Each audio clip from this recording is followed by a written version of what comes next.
something like the How to Do book, which I did a long time ago, and I thought I would do something like that one, another historical book.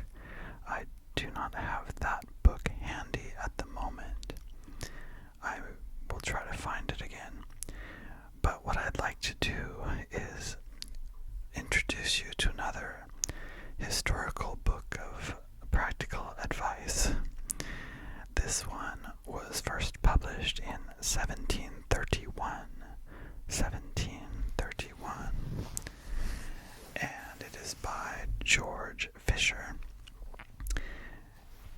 And the book is called The American Instructor, or Young Man's Best Companion. I will link to a digital version of it, and I'm going to be reading from a section of it, which is a section on example letters that a young person might write. So the idea is that these are examples of how to write a appropriate and effective letter, and the sort that a young man might write to a relative or friend or something like that. And it's great to just see from the language how the language then and now compares, and how a young person writes has changed. I think today, if a young man wrote to his mother or father, it would probably be a text message containing some emojis. But in 1730 or 1731, of course, someone would have written a paper letter, and with this very formal language. And these are not, again, these are not actual letters.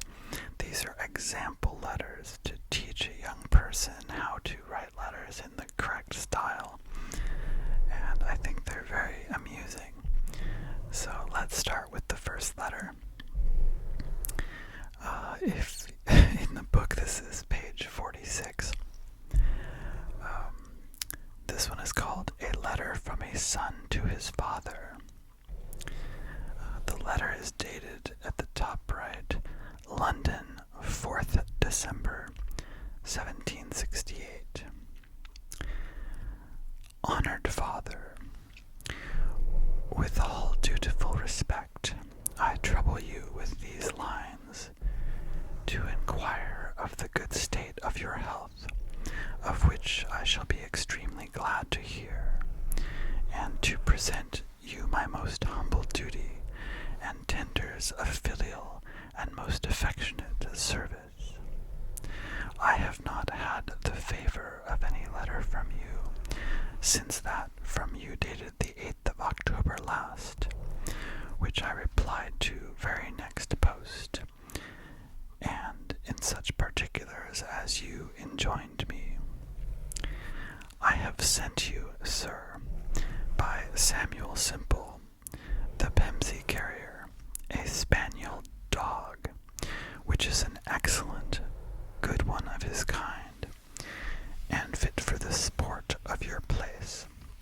His name is Tray, and is very free for the water, and if he hath any fault, it is being a little too eager. But he is young, and may be brought to what you please to have him. I hope my sister Mary is well, to whom pray give my kind love, and also be pleased to accept of my duty to yourself, which is the present needful, from Sir, your most dutiful son and humble servant, Anthony Addlehill. So that is the first letter. A few things about the letter that strike me. First of all of this typography is using what's called the long S, which is 1800, they wrote the letter S as a very tall, narrow S that looks kind of like the letter F. You may have seen this in old documents. And so that long S is in there, although the long S was not used at the end of words or for, people's names. So it actually has the what we would think of as the regular S, as well as the long S combined in the same book, which is interesting to look at. Of course, the language here is very formal for a son talking to his father. I don't think anyone would speak or write like this today. But the thing that really jumps out at me here is that this young man explains that he has sent his father a spaniel dog named Trey. And I think it's amusing, the idea of this young man just randomly sending his father a dog and then also writing a letter explaining that he sent the dog, and the dog's fault is being a little too eager. So yeah, that's a very nice letter. It really kind of shows the formality of the time. Also, I noticed that the letter's date is 1768, which is after the book was written.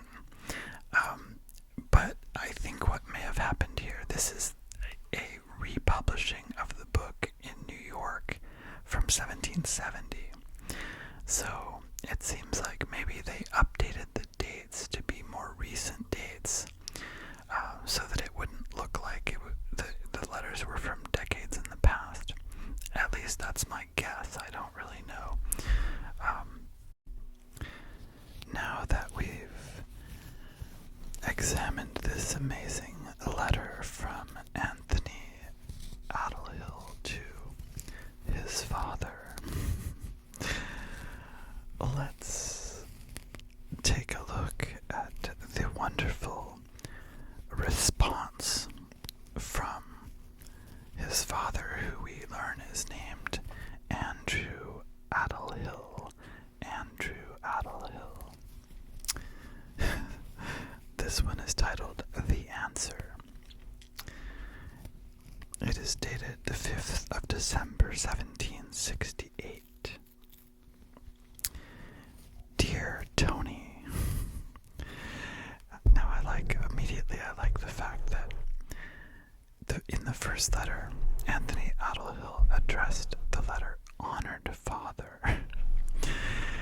But now in the response, the salutation is Dear Tony. Dear Tony. Okay.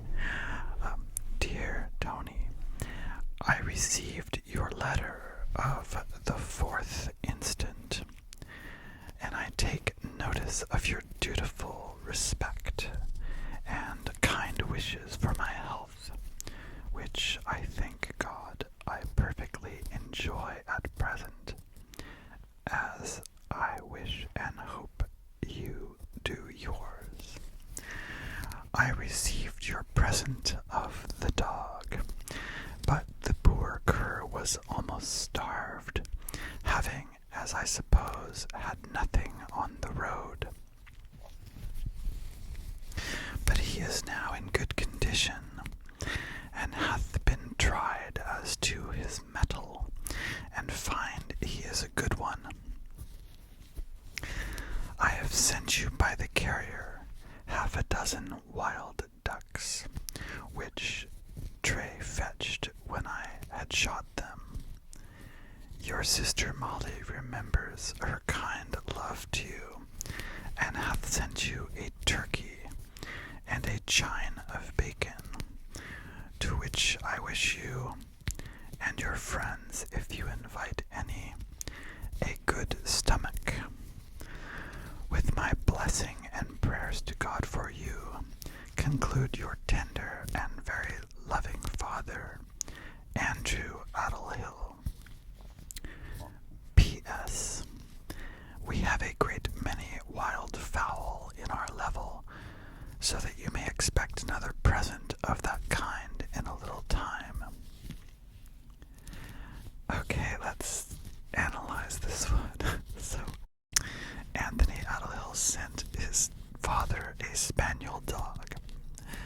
And so now the father writes back that the poor cur was almost starved. So I guess in the long transit of transporting the dog, nobody fed it. And so the father received this starving dog and had to nurse it back to health. But apparently the father liked the dog and finds that he is a good one. And now it gets interesting, because now, as a reply, the father sends Anthony half a dozen wild ducks, which Trey fetched when he had shot them. So he went hunting using this new dog as a hunting dog, shot a half dozen ducks, or maybe more than that, but half a dozen is the number that he sent to his son. And not only did this Anthony Addlehill get half a dozen wild ducks, he also got a turkey, because his sister Molly sent a turkey, and a chine of bacon. Chine is C-H-I-N-E. I didn't know what chine meant, but a chine apparently refers to a cut of meat. And then he says, to which I wish you and your friends, if you invite any, a good stomach. I love that phrase. So, apparently he's saying, bon appetit, enjoy eating the ducks. But I love that phrase, I wish you a good stomach. I think I should use that in everyday life. When sitting down to dinner, I wish you a good stomach. And then there's this little explanation in the book, since these letters are examples of how to write letters. It says, note that these 4 short lines are called the postscript, so he's referring to the PS part of the letter. These 4 short lines are called the postscript because they are writ after when the body of the letter is done. So again, we're learning how to write letters both from the father's perspective to the son and the son's perspective to the father. Now, after reading this sequence of correspondence of the son sending the dog and then the father replying with a dozen wild ducks and turkey and bacon from the sister, I have this image now in my mind that back then correspondence consisted of people sending animals to each other, either living or dead, either as food or as hunting dogs. And I wonder if this escalates, and then you just have to outdo the last gift, and eventually you're receiving a giraffe or an elephant or something. I don't know. It's funny to picture this, sending and receiving animals. I guess that would have been more common then, though. The next letter I will read is from page 48, and it is called A Letter from a Niece to Her Aunt. And this one will give us a picture of 2 women communicating over letters compared to the 2 men in the previous example. So let's listen to this one. It says, this letter is dated London, 9th December 1768. Madam, the trouble I have already given you puts me to the blush.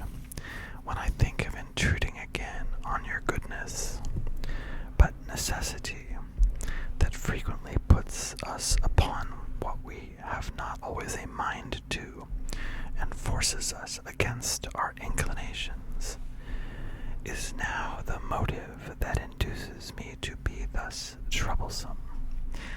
Pray, dear madam, excuse me if I once more beg your assistance in this time of my unlucky misfortune, and I shall ever have a grateful remembrance of your goodness to me, and I hope I shall be one time or other in a capacity of making some returns of the many obligations your goodness hath conferred upon me, your most respectful niece and humble servant, Penelope Pinch. This letter is intriguing because it seems as though the niece is asking her aunt for some kind of assistance, but she never says in the letter what exactly the problem is or what the assistance would be. So I'm guessing that this is a way of avoiding directly discussing some unpleasant topic, which probably in the most simple explanation would be something like the niece wants to borrow money from the aunt or something like that, but doesn't want to be so uncouth as to mention the exact nature of the problem and the solution directly, and expecting that the aunt, from context, will know exactly what the problem is without having to come out and say it. Another reason I think it might be money is the part about I hope I shall be one time or other in capacity of making some returns of the many obligations. So, of course, this could be metaphorical. You've done something nice for me. I hope one day I can repay the favor. But it also could be talking about paying back a loan or something like that.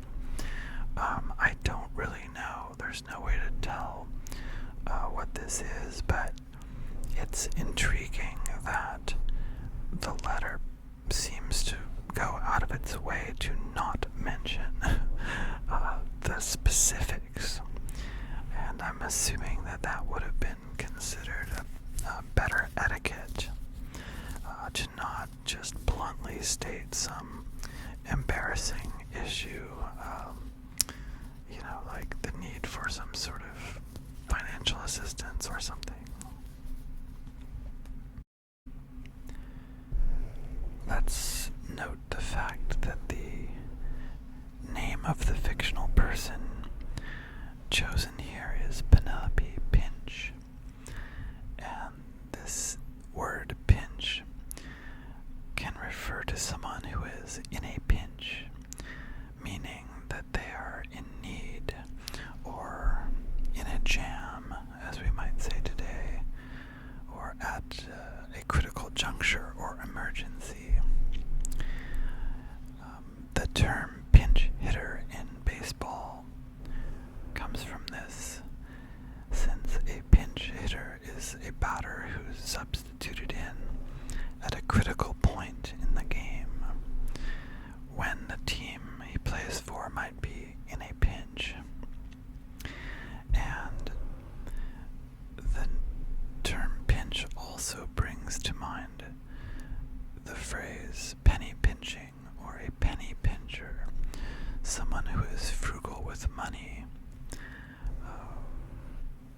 and that may derive from the idea that someone holding on tightly to their money and not letting it go is pinching the pennies. The best part of all is, let's think about this young woman named Penelope,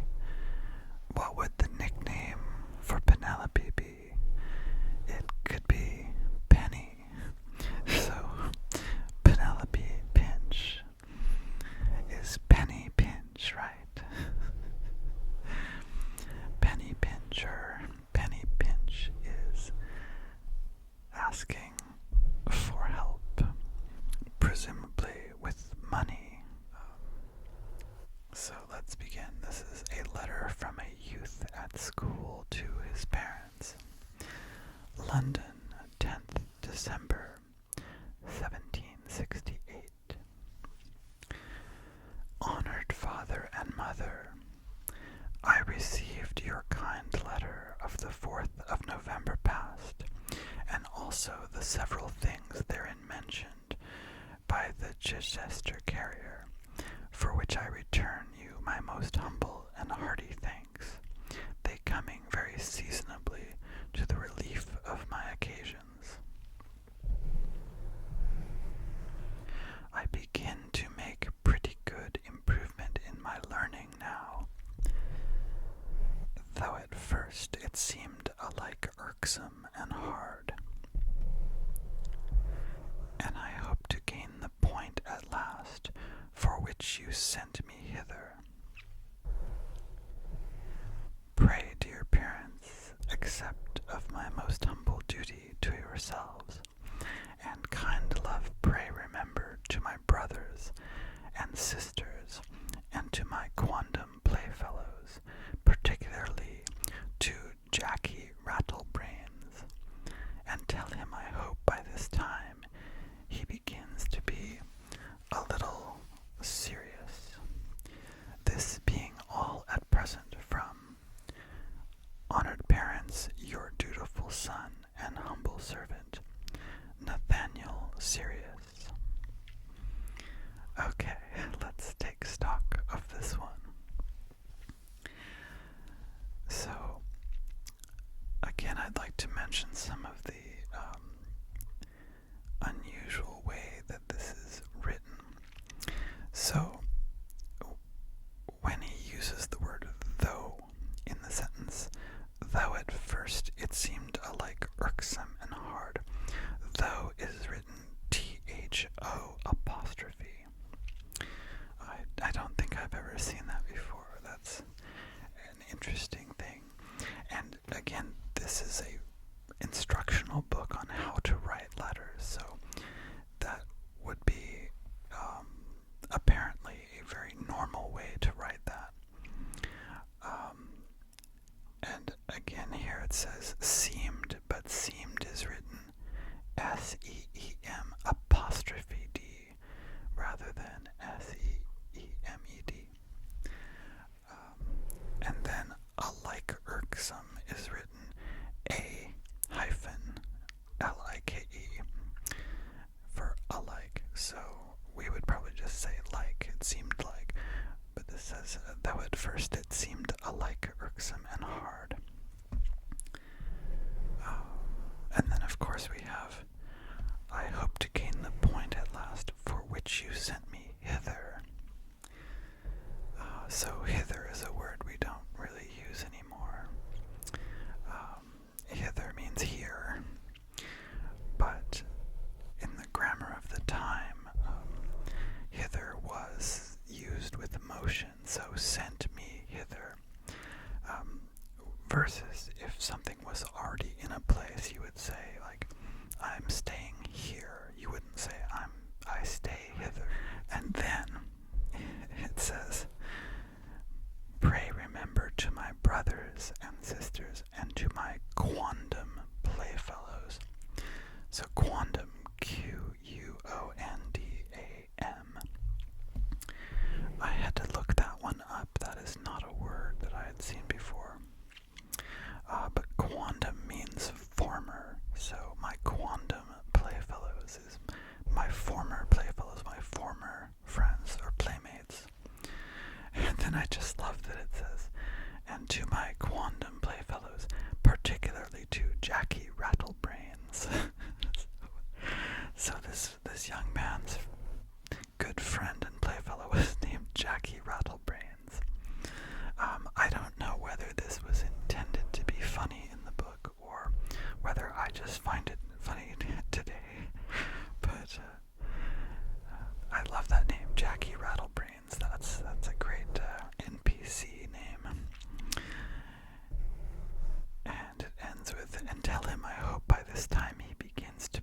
serious. So maybe he was rattle-brained and he needs to calm down and get serious. But then it's also funny that the young man writing this letter signs his name as Nathaniel Serious. So he wants Jackie Rattlebrains to become serious, and his name is literally Nathaniel Serious. A very serious young man, indeed.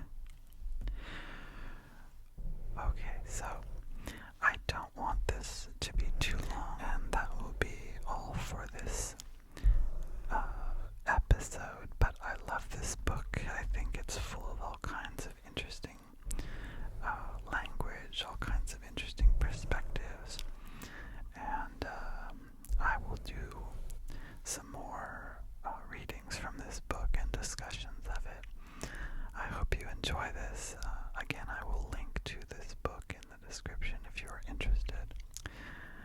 Thank you for spending time with me and